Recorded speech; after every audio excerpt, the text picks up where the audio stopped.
Okay, so I'm just going to pause it here just for a second. I was going to do this intro on the actual video, but the weather just made it impossible. So I thought I'd do a voiceover instead. So this video isn't a review. There's plenty of videos out there by professionals, not by people like me, and they all say pretty much the same thing. So I thought instead I would just try and explain which features come with which specs, as it isn't obvious until you end up test driving it or even receiving your PV5. So in Europe we've got three trims: the Essential, the Plus and the Elite. And there's some regions, I think Romania or Poland, I can't remember which, they just get a base spec and everything else is like an option. In the UK we only get the Essential and the Plus, and it's been suggested that that's because of the old luxury car tax bracket, which used to be 40k, which is just above the cost of the Plus. That of course is now 50k, so we might actually see the Elite come to the UK at some point in the future. In Ireland you only get the Elite. So I'm recording this in April 2026, so things might have changed since recording the video. So if you spot any mistakes, just leave a comment and I'll add all the corrections to the description, so just have a look in there when you're done. But before we start, I just want to talk about the colours, because when someone posts a picture of their new PV5 on the forums, someone invariably asks whether what the colour is called. I've still not seen any other PVs on the road, PV5s on the road yet, so I'm feeling quite special. The black one I saw in the showroom and it looked amazing, even without the tints, which I'm sure make it a lot better. I ruled the black out though because I thought it might be a bit of a magnet for thieves. I don't know whether that's true or not, I don't know. So I'd also originally ruled out the frost blue, which is the one I've got, because I thought it'd be too common, because it's used in all the promotional material, so I thought it'd be everywhere. But having seen on so many PV5 videos, it's really only the blue one that really stood out for me personally. But I hadn't seen the red at that point. What else to say? We test drove the Lake House Grey, but to be honest, I think because it's such a large expanse of colour, they all look pretty much, they all look really good, and I don't think you can go wrong with any of the colours really. For a long time I actually thought the red had been cancelled because there were no videos of it anywhere, and then a chap called Peter Thompson, I think his name was, posted a few videos featuring his in the UK, and a couple of us suggested he do a walk around, so I'll put a link to that video in the description somewhere. It looks really nice. I think red can go either way, but that's a good one, I think. We only get one version of the white at the moment. There used to be two, but now you only get the one, and I think it's the pearl, and this is the kind of the base colour, so all the others are an extra cost, so I think it's about £750 for any of the colours other than the white. I did actually consider the white originally, but I was worried it might look a bit like a Transit, but from what I've seen it looks pretty nice from pictures I've seen. Plus you can pretend you're a stormtrooper. Now someone in the forums claims to have ordered a navy blue Passenger, and I would dismiss this as rubbish, except that on Kia's website there is actually a 3D visualization of the car, and navy blue is actually selectable in that, so it'll be very interesting to see it if it is real. Right, I've got to go fast now. This was taken about halfway home from the showroom after picking it up. It was this van that you saw at the start of the video on pickup day. Releasing it for 4 years. It's 10,000 miles on Kia's own private hire contract. So we'll start with the front charge port. This divides opinion. It's perfect for us in our home charging setup, and when you use a public charger you don't end up trapping yourself, so you can't open the tailgate unlike you do in the ID.Buzz. Critics say it's going to be costly in a head-on collision, but I think you have enough to worry about in that scenario really. It's a CSS and Type 2. It's a 3-part bumper, and this reduces the cost of replacement. Apparently the side bits get damaged like vents. I don't know whether that's true or not, I don't know. That's what they say. DRLs, daytime running lights, and the headlights at the bottom. Initially these got poor reviews, but I think Kia must have fixed something because they seem absolutely fine to me. Auto dipping seems fine. They're 16-inch wheels. Some people say they look silly, but EVs are more efficient with smaller wheels, so I'm okay with that. Also really cheap to replace, even though they're EV tyres. They're cheaper than my Ioniq, and their alloys are only for the Plus and Elite, not the Essential trim. Nice big wing mirrors, blind spot monitor on Plus and Elite, auto folding on Plus and Elite. Cameras only on Elite, which means no indicator camera view and no top-down 360 view unless you have the Elite, and they'll be expensive to replace with the camera version. Button entry if proximity to the key is detected. Phone as a key only on Elite. Massive windows, don't fully open because you wouldn't fit in the door. Side window, this is manual and this is not available in the Essential. The doors are manual in Essential and Plus. They're powered in the Elite. There's a safe exit warning in the Plus and Elite. Privacy glass is not available in the UK or even in the Elite if you get it from Ireland. This might be different in mainland Europe though. I had these tinted by a third party but via the KIA dealership, and it's 85% tint, which is equivalent to privacy glass that they use, and it cost me about £190. I could have had the front sides done at a much reduced tint, but that can be risky as not all councils allow it and you can be pulled over and told to remove them. Powered tailgate in the Plus and Elite, rear cross traffic warning on the Plus and Elite. It does poke out a long way, so you need to consider where and which way round you park in if you want to access the boot. I'm 6'1", so there's plenty of room under here unless standing on a curb. I've banged my noggin a couple of times, but it'll make a great rain shelter, I think. First button closes, and the second button allows you to set a custom opening so you can program it to only open as much as you need to. The luggage privacy screen is not available for the Essential. If you have a good tint, you probably won't need it anyway.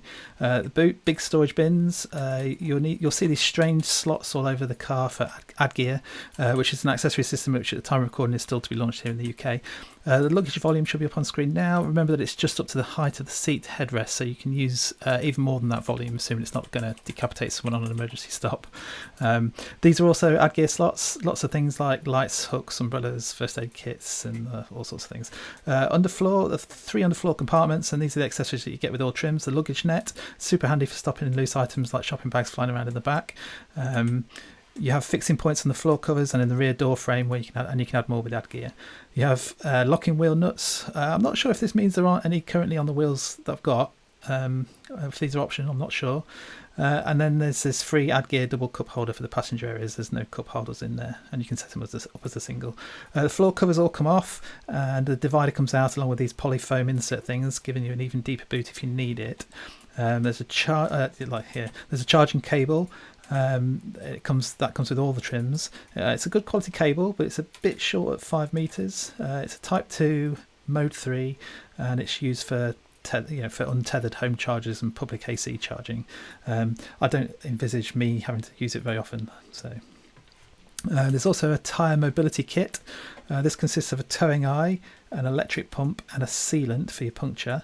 Never had to use one of these. I'm sure it's a very messy affair, but don't forget you've got mobile tyre companies exist, so not really, only ready for emergencies, that one, I think. Let's put in this stuff back. I've rearranged all this stuff now. I don't really see the point in keeping stuff you need to use under your luggage, so I've moved it all about. V2L. So correct me if I'm wrong, but I think the Elite comes with a V2L adapter for the front of the car. The Plus doesn't, and the Essential doesn't have V2L at all. I got one from eBay. It cost less than £70, and it's pretty much new. It's not that one in that image. It's worth getting if you plan on camping, as it means you can use your van as a hookup without having to trail a cable out of your window. And there's a dedicated V2L socket in the passenger area as well for the Plus and the Elite trims, which we'll see later. So it's a big underfloor space here. I've got wellies and some steps for our mobility challenge parents in it at the moment. And behind it is that little secret extra secret area, storage area. I don't know what we'd put in there. Internal light. This is a massive bugbear. I don't understand why there's no light in the back, even though there's clearly provision for one. It just seems ridiculous. It's very hard to see when the boot is when it's dark. I think my first ad gear purchase will be some lights for that reason. I haven't mentioned the heat pump. That comes with the Elite, but it's a £700 to £800 option for the other trims. So right, around to the passenger area.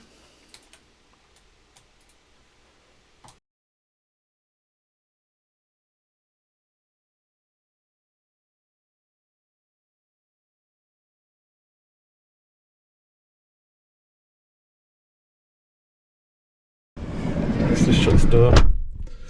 Okay, so you can probably hear me now because it was insanely windy out there. Just you wouldn't have heard me at all.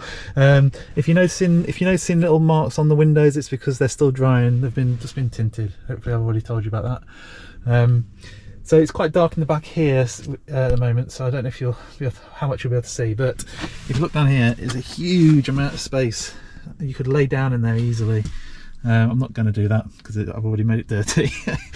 But you could easily do that. So yeah, they're not powered doors. I may have already told you that, hopefully.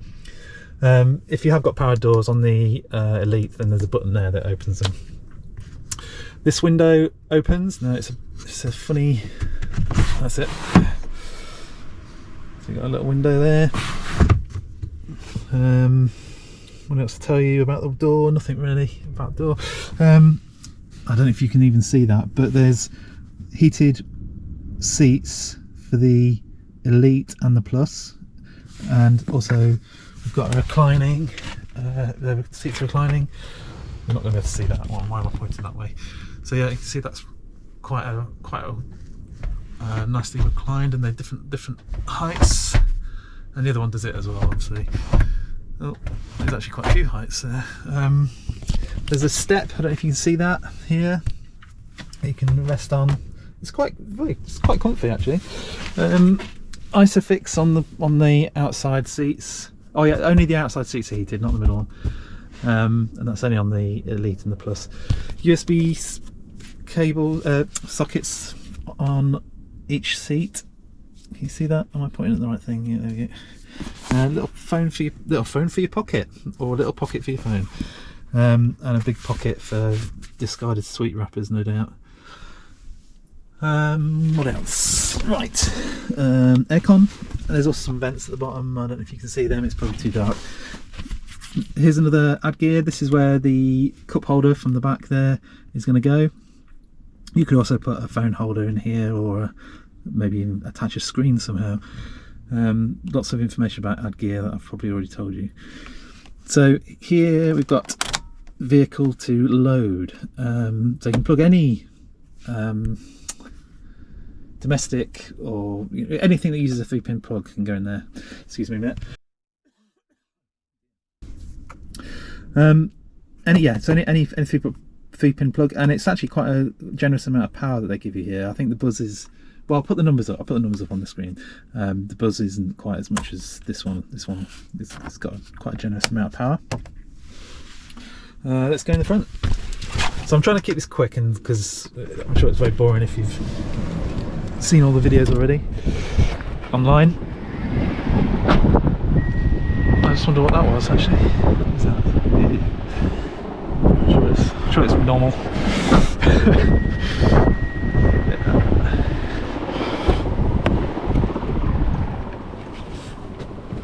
As you can see, I've made a right mess already. It's not going to be very popular. Massive door bins, loads of storage in there. As I say, big windows. So so what you notice is how high up you are. So if this window had been able to open all the way up completely, I think you'd feel a bit exposed and a bit of risk of falling out. Or I mean, you wouldn't fall out, but you know, you feel that way, I think. So them stopping there is fine as far as I'm concerned. Glove compartment, and yeah, it's a glove compartment. What do you want to know about a glove compartment? Nice little cubby hole here. No idea what I'm going to put in there. QI charger, that's for your phone. So that's only available on the Plus and the Elite. We've got 12-volt power, cigarette lighter type style. 2 USB ports. This one's 100 watt, which means you can charge a laptop on it.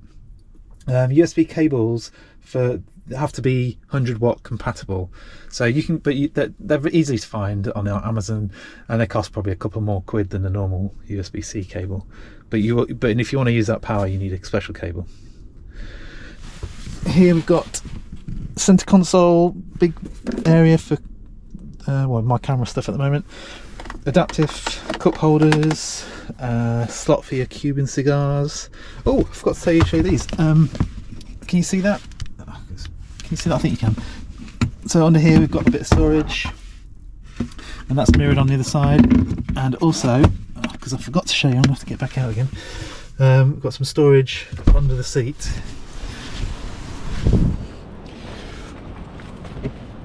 Here, that's about a forearm's worth deep. So there you go. I think that's probably it for that side. Let's go around the other side. Oh, I really should have switched it off.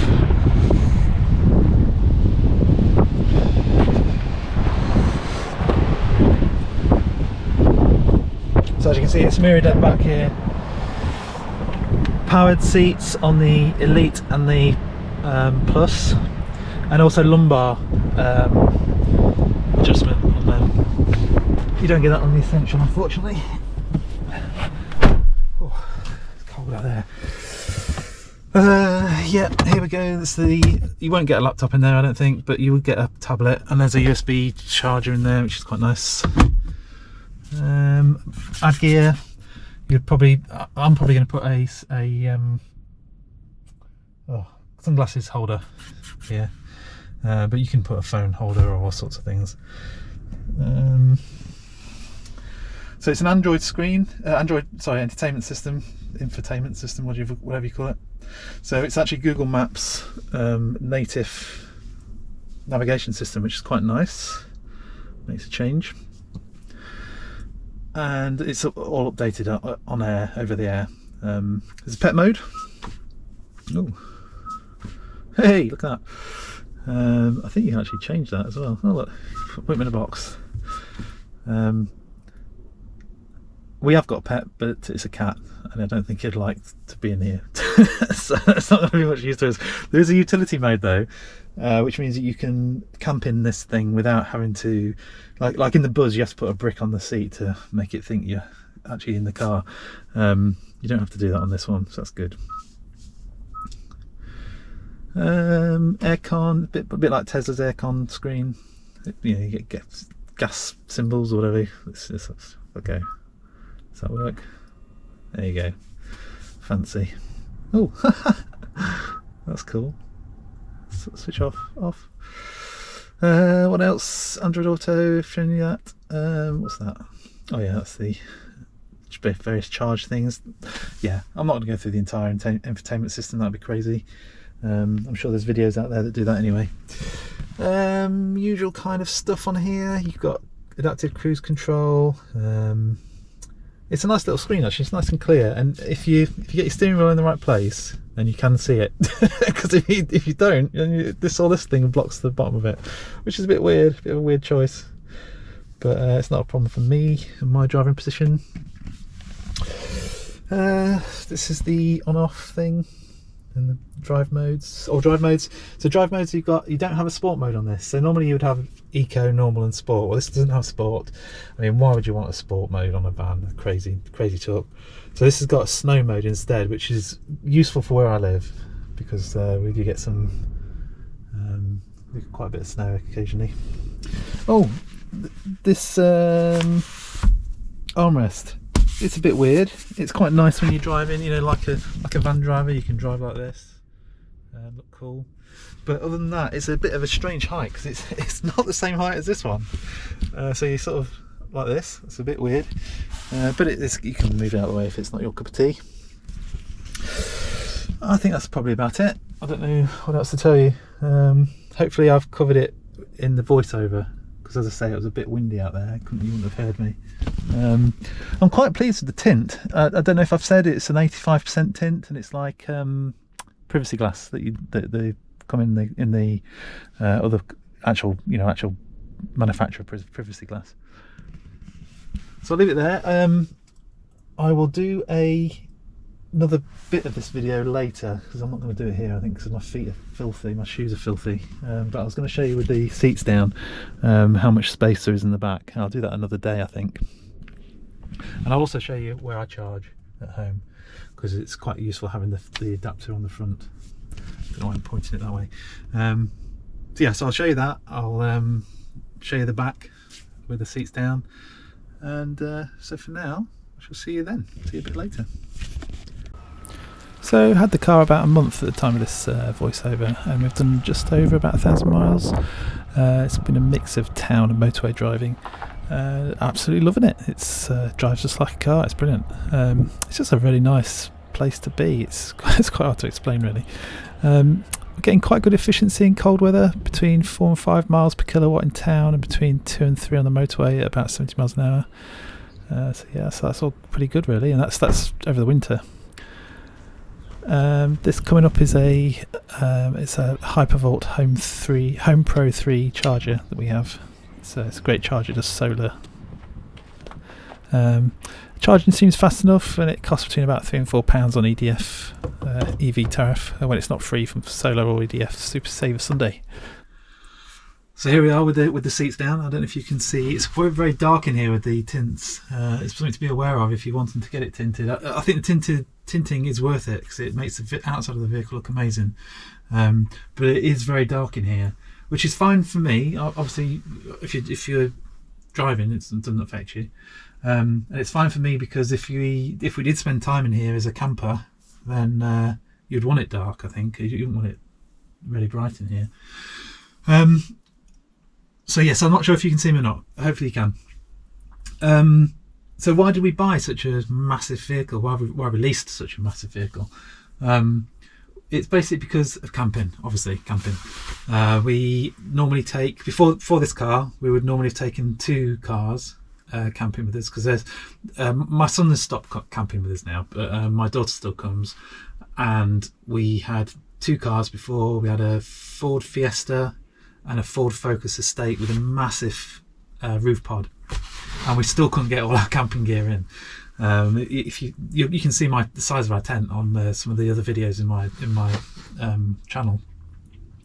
So that limited us to how far we could go. We didn't want to like go down to Cornwall or up to the very top of Scotland because taking 2 cars is a pain. You're doing the whole journey on your own, and obviously the petrol costs.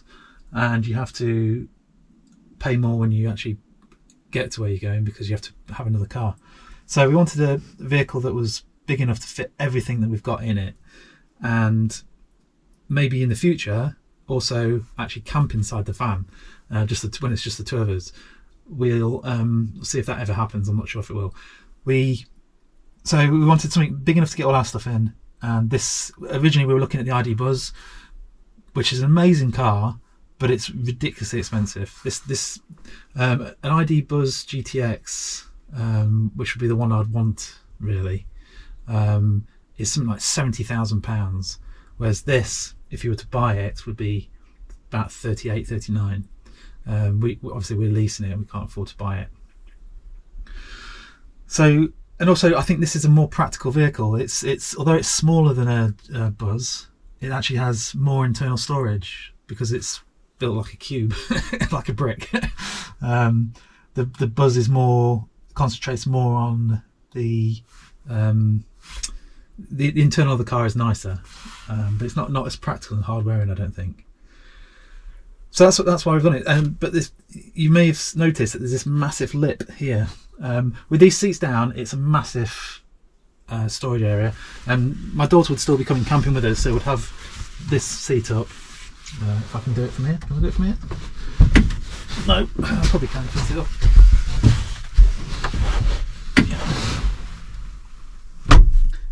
So we'd have this massive area for putting stuff into the tent. But if we were to actually sleep in here, you have to do something about this step. And there are plenty of adapters. There's like I think Kia themselves sell a platform, a bit like a what do the Buzz call it? A Buzz board or something. Put this back down again.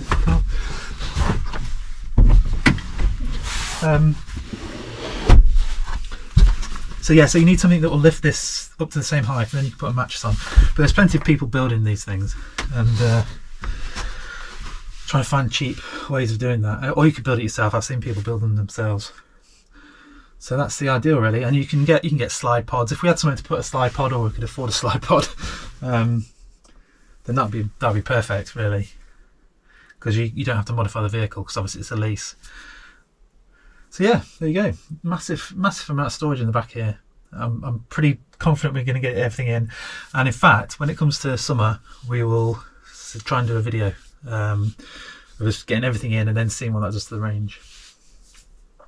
If I haven't already told you, because I don't know what I've said in the voiceover, it's I'll put the numbers up for the battery, and it's a 250 mile range. It's meant to be a very efficient vehicle, so if you're town driving, you're actually meant to be getting more than 250. But on the motorway, even in the worst weather, you're still going to get at least 200, even fully laden, I reckon. But we'll find out in the summer, and sort of watch out for that video. So yeah, there you go. So it's exciting having a new car. Never had a new car before. and something this big is also new to me. But it drives like a car, really. It's really good. Really impressed. See how long term, how it goes long term. So yeah, hope you've enjoyed that, or if it's been useful to you to know which bits were available in which models. And see you later.